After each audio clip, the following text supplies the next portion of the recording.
संधि। संधि को हमेशा दो पार्ट्स में ब्रेक करके बोलते हैं, जैसे कि सम। देखो इस सम का मतलब क्या होता है, यहाँ पे कोई भी चीज हाफ है, क्या है ये लगा है हलंत, इसको क्या बोलते हैं हलंत। ये हम संस्कृत में पढ़ते हैं हलंत और विसर्ग, है ना। तो ये माँ लगा हुआ है, माँ के नीचे लगा हुआ है ये हलंत, इसको बोला हमने सम प्लस धी बराबर होता है संधि। यहाँ क्या होता है, जो स्वर होते हैं ना, जो साउंड्स होते हैं ना, आ ई, इनका यूज होता है। ये छोटा आ प्लस छोटा आ मिलाएंगे तो बड़ा आ बनेगा, है ना। यहाँ पे तुम लोग को आ ई पढ़ना है बेसिकली, समझ में आया ना। संधि क्या होता है, सम प्लस धी मिला के क्या बनता है संधि। संधि की जो डेफिनेशन होती है, दो या दो से अधिक ध्वनि, ध्वनि मतलब होता है साउंड, ध्वनि मतलब क्या होता है साउंड। और हिंदी में साउंड किसे बोलते हैं अपन, आवाज को। जैसे कि आ ई उ ऋषि ए आई ओ औ अंगा, ये ध्वनियां होती हैं। जो ध्वनियों के मिलने पर जो विकार मतलब होता है चेंजेस, जो ध्वनियों के मिलने पर जो दो ध्वनि को ज्वाइंट करेंगे, उनके मिलने से जो नए शब्द में चेंजेस होते हैं, जो नया शब्द निकल के आएगा, उसको हम क्या बोलते हैं संधि। पहले बेसिकली ये समझो संधि होती क्या है, जो दो स्वरों को मिलाने पर आ छोटा आ बड़ा आ मिलाया तो भी बड़ा आ बनेगा।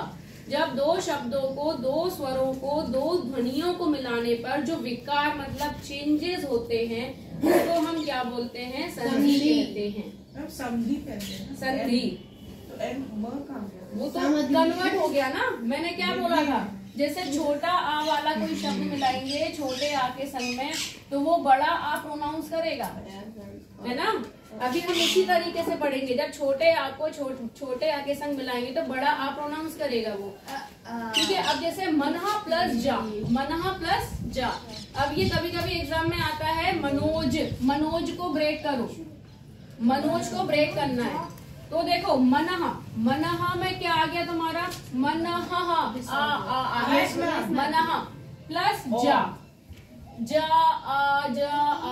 आ रहा है आ, साउंड निकालना पड़ेगा, उसके बाद क्लियर होगा मनोज मनहा। अब यहाँ जो मनहा लगाए ना, ये किस में कन्वर्ट हो गया, मनो में, ठीक है। और ये जा था, ये हमारा जा ही रहेगा, मनोज।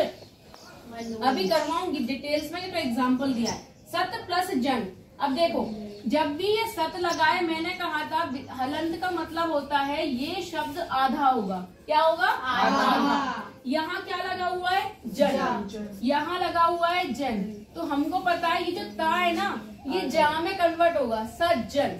सतजन नहीं बोलेंगे, इसको क्या बोलेंगे सजा। ये जो जा है ना, ये इसमें कन्वर्ट हो गया आधा जा।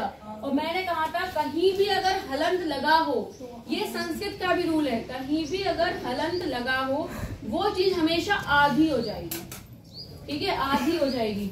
सज्जन क्या हो जाएगा ये सज्जन। पूरे साउंड के ऊपर ही डिफाइन करते हैं ना, पूरा साउंड के ऊपर ही संधि पूरी साउंड है, डिपेंड नहीं करता, संधि में पूरा साउंड है। संधि के 3 प्रकार होते हैं, हाउ मेनी टाइप्स, 3 टाइप्स।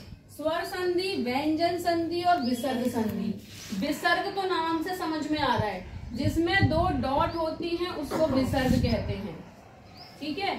जिसमें स्वर नहीं आएंगे, फिर व्यंजन आएंगे, कौन से क ख ग घ ण ऐसे वाले, जो व्यंजन आ जाएंगे उन्हें व्यंजन संधि बोलेंगे।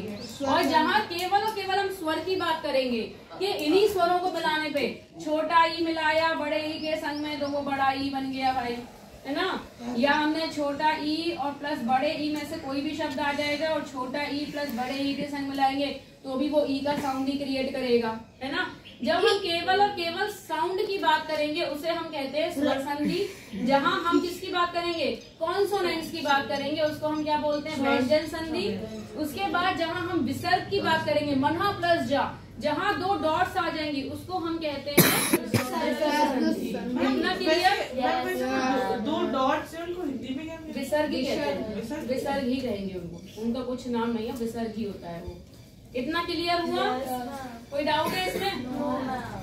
फिर स्वर संधि, दो या दो से अधिक स्वर वर्णों के मेल से, स्वर वर्ण बताया था ना, आ स्वर वर्णों के मेल से जो विकार मतलब क्या होता है? चेंजेस, परिवर्तन। जो परिवर्तन उत्पन्न होता है उसे स्वर संधि कहते हैं। अगर डेफिनेशन समझ में आ जाएगी तो लर्न करने की जरूरत नहीं पड़ेगी। जब हम दो स्वरों को मिलाएंगे उससे जो चेंजेस होते हैं उसको हम क्या बोलते हैं? स्वर संधि। कोई डाउट? राम प्लस ईश्वर। अब देखो राम, राम आ का साउंड आ रहा है, राम राम यस में राम निकालो साउंड, ठीक है। ईश्वर, ईश्वर यहाँ तो दिखाई पड़ ही रहा है हमें, ई आ रहा है। राम, अब इसमें क्या मिक्स हो रहा है? देखो यहाँ हो रहा है आ प्लस ई, बड़ी आ प्लस ई का क्या हो रहा है? एडिशन हो रहा है, ठीक है। आ प्लस ई मिला के भी क्या मिलेगा? वो बड़ा ई मिलेगा हमें, या ए हो जाएगा मान लो, ठीक है, ए हो जाएगा, ए, ठीक है। तो क्या हो जाएगा? रामेश्वर। क्या हो जाएगा? राम प्लस ईश्वर की जगह क्या हो जाएगा? ईश्वर। ये जो ई की मात्रा है ना, ये ए में आ गई, छोटे ए में आ गई। तो देखो राम, ए की मात्रा कैसी लगती है? ऊपर लगती है, और स्वर तो लिखा ही हुआ है, रामेश्वर। मैम ए की मात्रा माँ में आ गई। हाँ, ए की मात्रा इधर आ गई माँ में।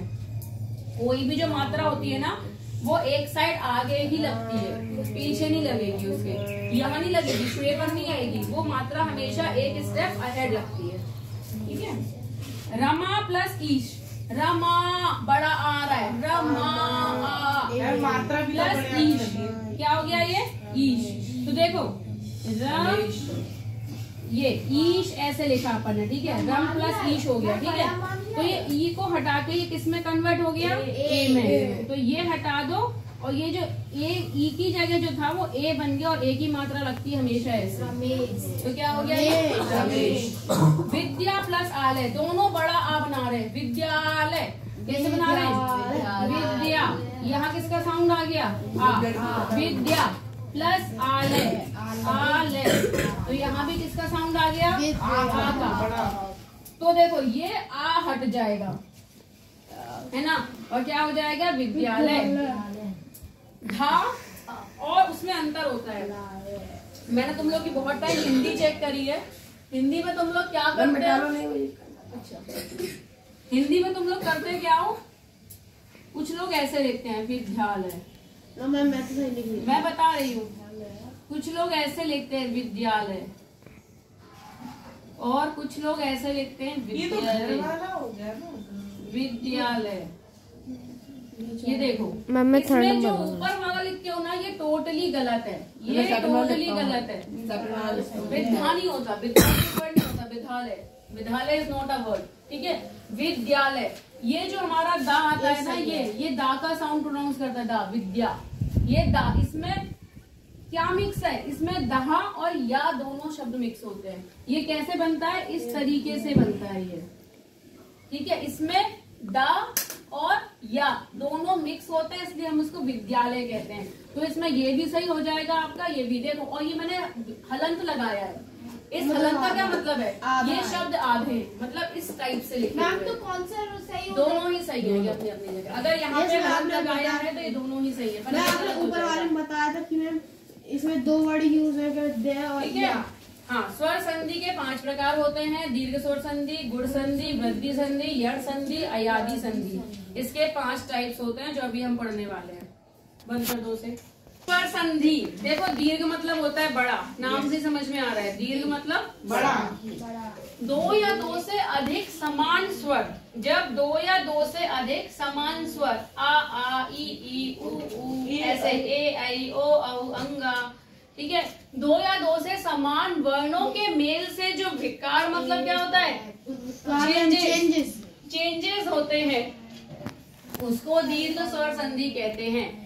समझ में आ रहा है? दीर्घ का मतलब ही होता है बड़ा, और जब भी हम 2 स्वरों को मिलाएंगे उसके बाद जो चेंजेस आएंगे, विकार उत्पन्न होगा, उसको क्या बोलते हैं? दीर्घ स्वर संधि। क्या हुआ देवांशु? नहीं आया? मैम आपने ऊपर स्वर भी बोला और फिर वर्ण भी बोला, समझ स्वर वर्ण, वर्ण मतलब अक्षर, वर्ण मतलब अक्षर, स्वर वर्ण। अच्छा, सिमिलर साउंड करने वाले। हाँ, जैसे कि देखो आ इधर भी है, छोटा आ, बड़ा आ इधर भी है। इन दोनों को मिलाएंगे तो बड़ा आ ही बनेगा, चाहे कोई भी आए। चीजें बढ़ेंगी तो बड़ी ही बनेगी। दीर्घ पढ़ रहे हैं, दीर्घ का मतलब क्या हो रहा है? बड़ा। हम चाहे दो छोटे को मिलाएंगे तो भी बड़ा बनेगा, दो बड़ों को मिलाएंगे तो भी बड़ा बनेगा।